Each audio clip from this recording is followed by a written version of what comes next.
Tondo tresno hadiahipun dipun cium Mbak Mimin nggih. Nggih. Ayo men, ayo men, ayo men. Ayo.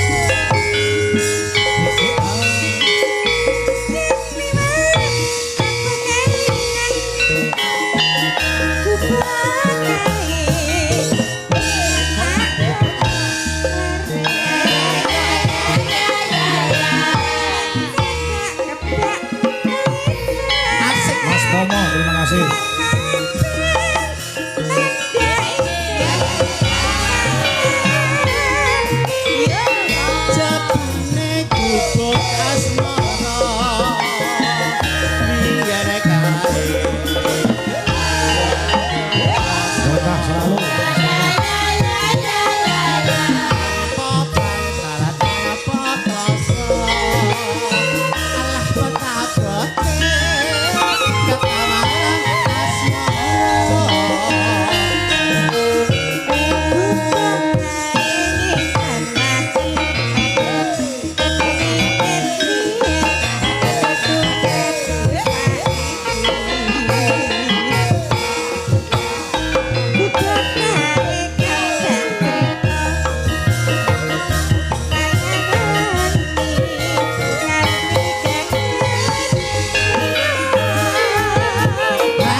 Sampun lumadi kekalih lelagen.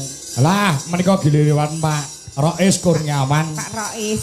Diaturi tindak ambek. Ndak nuwun sewu Mbak Anjas. Dalem? Pak Rois di kancane kali Pak Camat mboten? Nggih lho. Lah iya. Ayo Pak Camat. Mriki Pak, lumayan kena nggih tombo adem Pak. Monggo mboten ngira-ngira hormat Pak Camat. Ya support musik Mas Doro. Ya. Monggo Pak.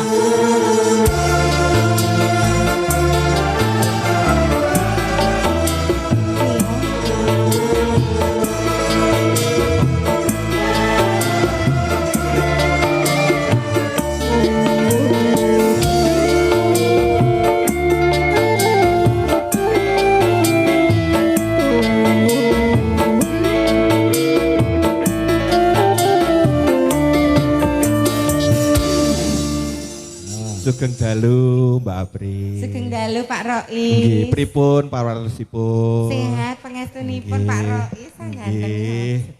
Matur suwun sanget saged rawuh ngibur masyarakat Tanjung Kecamatan Kertosono. Nggih Pak, matur Nggih. sembah niki sampun nimbali kula Nggih. kalian Mbak Yu kula. Nggih.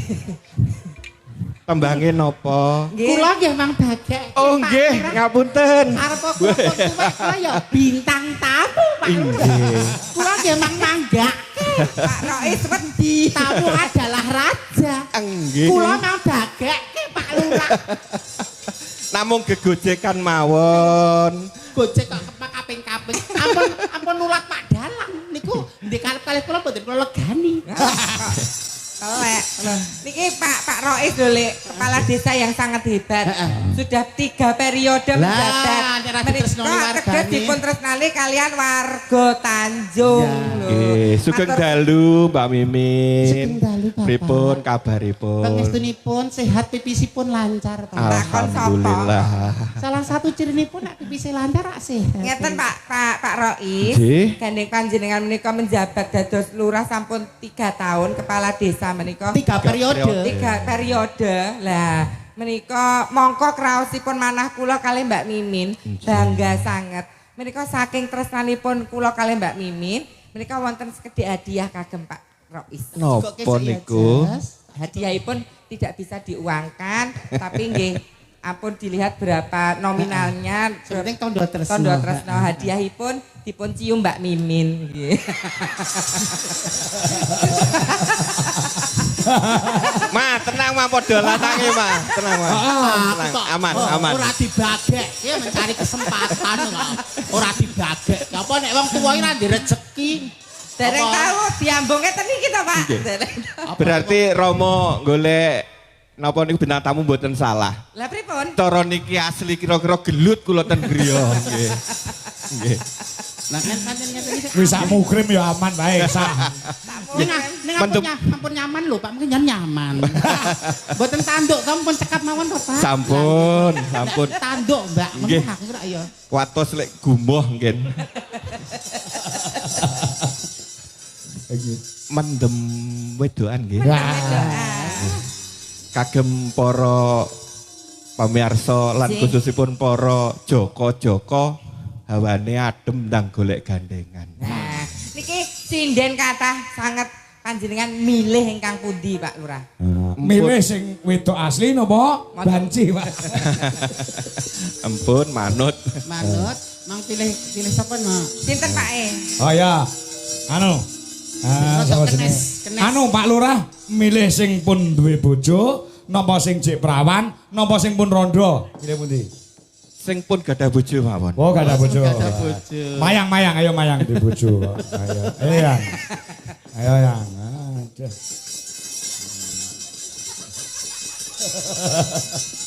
Mayang Ayo, Mas. punya suami. Punya suami ya? Iya. Nya di bawah. Ah. Nganggo goyang lho, Nduk, sing kenes lho. Heeh. Kok ndak Pak Lurah ngasih do mendem malah mabuk ngono. Sing kenes kaya aku mau. Siap Ibu Ratu. Ratu. Ya. Barang jajar karo wedok tenan kok ora nek bedane ya wedok jadi-jadian karo wedok tenan. Lah nggih no wong sak produk. Lah kan wis pilah ya iki sing wedok-wedok nang Sing wedok-wedok kene, kene. sing kakung-kakung nang kono. Sing wedok-wedok nang kono kakung nang kene. Heeh. Iya. Ora perlu tak jawab, tak share foto tititmu lho, Bri. Sing wedok kene, sing lanang kono.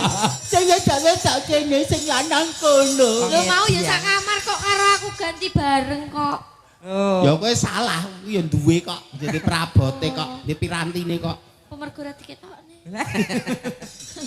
Monggo Pak. Nggih, cek. Mbok Mimin dadi mboke. Piye to, Le? Mboke Mimin ayo. aku njaluk dikawinke.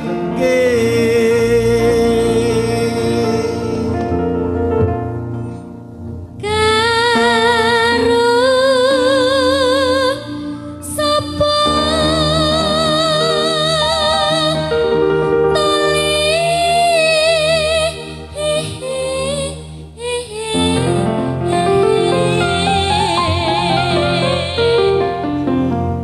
Sing penting apik budi pekertine.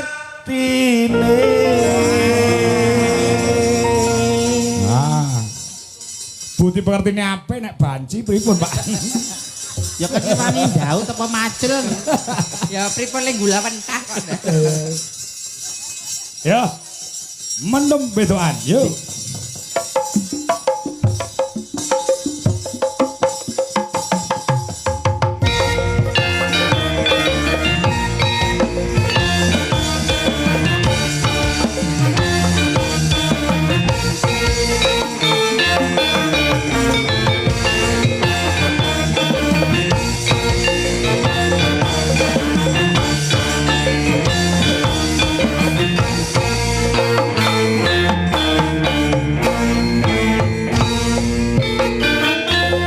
Simbok-simbok weteng kuluwe ana ketan ngutukone. Simbok-simbok aku wis gedhe ana prawan coba takoke.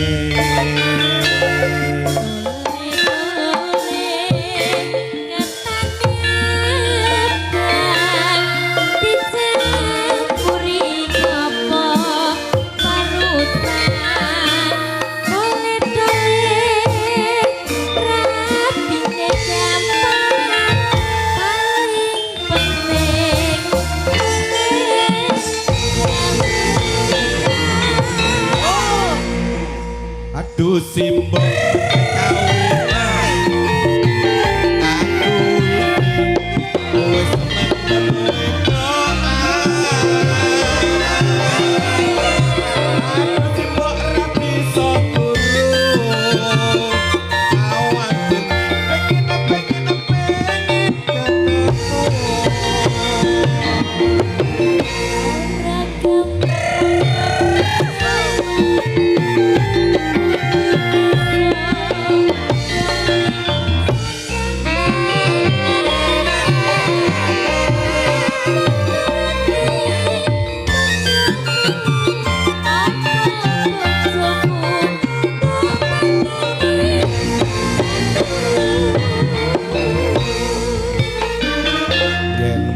kono mbok aku tak nyambut gawe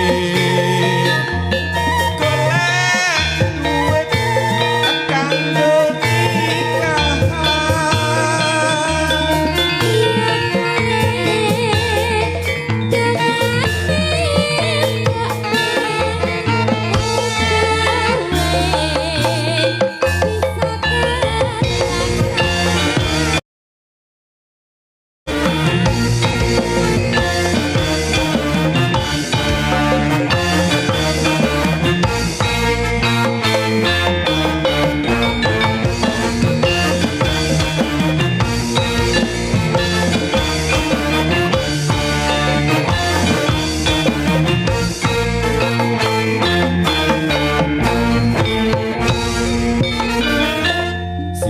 simbok weteng kuluwe ana ketan kudu kokno simbok aku wis gedhe ana prawan coba takokno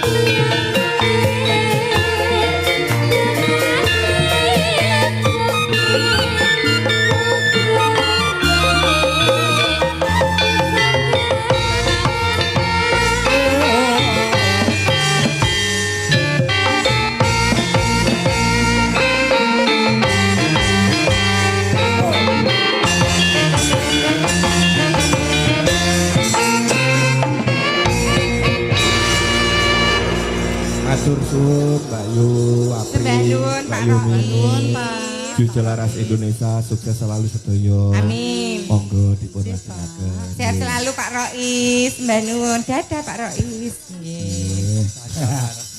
Oh iya Pak Camat kok ora kersa ngopo to diaturi tindak panggung. Kadosipun gila. Pak Camat saya sudah ngantuk. Pripun Pak? Oh nyuwun dijemput, Lek. Nyuwun dijemput. Tenanan apa ora kok tak? Tenan. Kok ora kersa kuwirangan aku. Oh nyuwun dijemput kok lho. Pak Camat pilih minggah panggung napa dicium Pak? Bapak kersa minggah panggung. Paring pangandikan tapi mboten. Oh, sampun marem nyawang jenengan ndak ngoten. Sembah nuwun Bapak. Saestu mboten ngersakaken lagon? Mboten. Ya Allah, Masya Allah. Rahimku langsung keram, Bre. Piye langsung tedun? Kok tedun? Api. Sehat ya Pak, bahagia selalu. Pamrutan saking Bunda. Keteki. Suketeki kalian Bapak. Bapak. Rambut wis raya. Ngejak kanca sapa nak gage nak wong ayu. Sing apa sinten? Lagu Bapak. Ayo.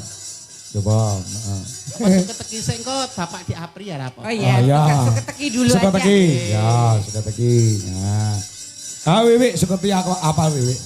Lah kek sitae kok ning kono wae kok lek katut wong piye kengko? Lah nang penyanipun Pak Lurah le mirsani kula dereng marem ngaten kala wae.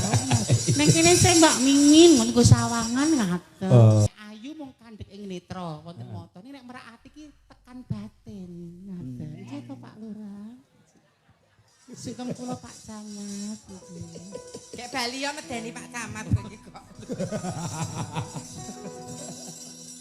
Suket-teki ya Mbak Wiwi? Iya. Pak Camat kados Sahrul Gunawan zaman cek timur. Oh iya. Nggih, kula bareng nyaket ya ampun. Kulitnya ya padha aku putih padha. Kulit wis tong nglikop lho lek kok pada. Upama kena balik, upama kowe dipek bojo karo Pak Camat ngono piye Mbak Mimin? Nggih, kula gelem mawon ning mentale mboten kuat kula. Soalnya kula jek pengen mengejar karir. Wah.